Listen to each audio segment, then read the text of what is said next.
Halo teman-teman, Assalamualaikum warahmatullahi wabarakatuh. Nama saya Nana Diana, nomor NIM 20040254053. Saya dari Prodi S1 Pendidikan Pancasila dan Kewarganegaraan. Saya angkatan 2020, kelas B dari Universitas Negeri Surabaya. Di sini saya akan menjelaskan apa itu penyimpangan sosial. Sudah tahukah kalian apa itu penyimpangan sosial? Penyimpangan sosial adalah perilaku yang tidak sesuai dengan norma sosial di masyarakat atau suatu kelompok atau aturan yang telah diinstitusikan, yaitu aturan yang telah disepakati bersama melalui sistem sosial. Selanjutnya, ada banyak pengertian penyimpangan sosial menurut para ahli. Yang pertama yaitu Robert M. Sitrawang. Penyimpangan sosial adalah segala tindakan dan tingkah laku yang tidak sesuai dengan norma yang sudah berlaku di dalam sistem masyarakat tertentu. Yang selanjutnya dari Lewis Potter. Penyimpangan sosial adalah kegagalan seseorang dalam menyesuaikan diri terhadap kebudayaan dengan perubahan sosial. Yang menurut Gilin, perilaku menyimpang adalah sejumlah tingkah laku yang timbul dari nilai-nilai dan norma sosial sehingga dapat menjadi sebab pemudaran atau runtuhnya ikatan sosial solidaritas kelompok. Yang keempat, menurut Becker, yaitu konsekuensi dari adanya aturan dan penerapan sanksi yang dilakukan oleh masyarakat terhadap seseorang yang mengerjakan tindakan itu sendiri. Yang kelima, menurut Van der Sanden, penyimpangan sosial adalah suatu perilaku yang dianggap oleh sebagian masyarakat sebagai tindakan yang tercela dan berada di luar batas toleransi.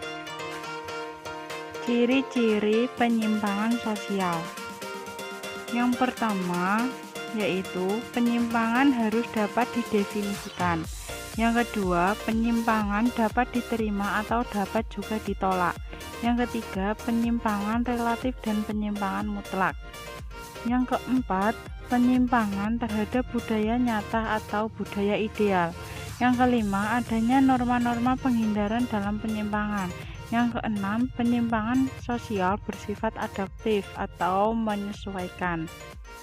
Adapun bentuk-bentuk dari penyimpangan sosial, yaitu berdasarkan sifatnya terdiri dari dua, yaitu positif, perilaku menyimpang yang memiliki dampak positif terhadap sistem sosial karena dianggap ideal dalam masyarakat. Yang kedua, negatif, perilaku ini berwujud dari tindakan ke arah nilai-nilai sosial yang dianggap rendah dan tercela karena tidak sesuai dengan norma-norma yang berlaku. Yang kedua, berdasarkan pelakunya. Yang pertama, individu. Penyimpangan yang dilakukan secara individu atau sendiri, hanya satu individu saja yang terlibat berlawan dengan norma-norma yang berlaku. Kedua, kelompok. Penyimpangan yang terjadi jika tindakannya dilakukan secara bersama-sama di suatu kelompok tertentu. Selanjutnya, secara campuran.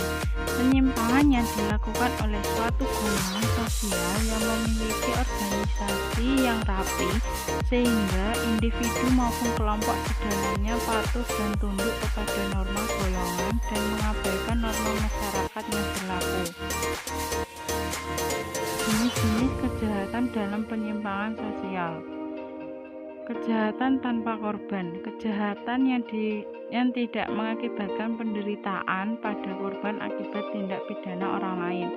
Contohnya berjudi, minum minuman keras, dan penyalahgunaan narkotika. Yang kedua, kejahatan kerah biru, kejahatan yang dilakukan oleh orang-orang golongan rendah. Contohnya mencuri jemuran dan mencuri sandal di masjid. Yang ketiga, kejahatan kerah putih, kejahatan yang mengacu pada kejahatan orang-orang terpandang atau berstatus tinggi. Contohnya korupsi dan kolusi. Kejahatan korporat, jenis kejahatan yang dilakukan atas nama organisasi dengan tujuan menaikkan keuntungan atau menekan kerugian. Contohnya, suatu perusahaan membuang limbah beracun ke sungai yang mengakibatkan penduduk sekitar mengalami berbagai jenis penyakit. Kejahatan terorganisir. Pelaku kejahatan yang merupakan komplotan secara berkesinambungan dan melakukan berbagai cara untuk mendapat uang. Contohnya, komplotan korupsi. Sekian dan terima kasih. Semoga bermanfaat. Wassalamualaikum warahmatullahi wabarakatuh.